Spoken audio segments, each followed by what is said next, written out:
Passando aqui para comentar com vocês sobre a decisão do Banco Central de elevar a taxa de juros para 10,75% ao ano, maior percentual desde 2017. Esse vai ser o tema do vídeo de hoje. Vocês devem ter acompanhado que em fevereiro deste ano, o Copom aumentou a taxa Selic de 9,25% para 10,75%, um aumento de 1,5 ponto percentual. Essa elevação extraordinária da taxa de juros influencia diretamente na sua, na minha e na vida da maior parte da população brasileira. Esse é o maior juros desde a criação do regime de meta de inflação em 1999. Foi uma subida de mais de 8 pontos percentuais em um único ciclo. Primeiro temos que definir aqui o que é a taxa Selic. A Selic é basicamente a taxa básica de juros da economia. Ela é primordialmente definida pelo Copom, que é o Comitê de Política Monetária lá do Banco Central, que se reúne de tempos em tempos para definir a taxa de juros com base no índice da inflação, que normalmente é calculada pelo IPCA. Essa taxa de juros, após ter definida, ela serve de base para as demais taxas de juros que são instituídas por toda a nação brasileira. Essa taxa de juros, ela sobe ou diminui com base na inflação. Lembremos que desde a criação do tripé macroeconômico, uma das metas do governo federal é sempre instituir metas de inflação, junto com metas de superávit primário e câmbio flutuante. Essa inflação, pessoal, que tem de ser freada pela elevação da taxa de juros, define-se primordialmente pela queda do poder de compra do dinheiro e pela elevação do preço das mercadorias. A inflação ano passado e esse ano, pessoal, está sendo gerada principalmente pela elevação do preço da carne, dos combustíveis e da energia. E você deve estar se perguntando, como que a elevação da taxa de juros freia a inflação? Bem, vamos lá, pessoal. Basicamente, juros mais altos encarecem o crédito, o que freia tanto a produção quanto o consumo. Por que freia a produção? Porque encarece o preço do investimento produtivo. E por que encarece o consumo? Porque a elevação da taxa de juros encarece o preço do crédito, pessoal. Portanto, por exemplo, o cheque especial ou todas as compras a prazo ficam muito caras e aumenta muito o endividamento das famílias, principalmente. Então, ocorre a retração da oferta via contração da demanda.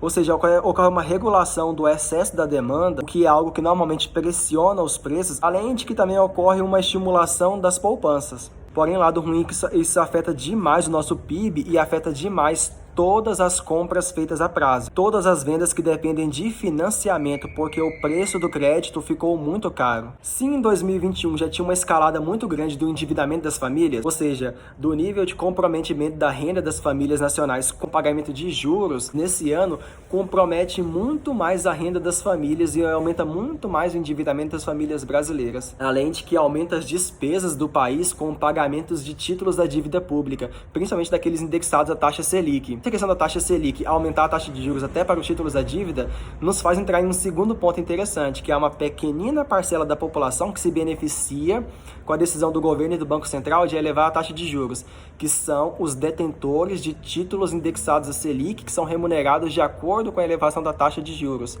Os detentores de títulos do Tesouro Direto Selic, que normalmente não tem como prever, ou talvez tenham, né, quem sabe, a elevação ou a flutuação da taxa de juros, o valor da remuneração do seu investimento em títulos públicos normalmente tem como base o valor da taxa Selic. Então, uma elevação da taxa de juros faz com que eles sejam remunerados extraordinariamente mais.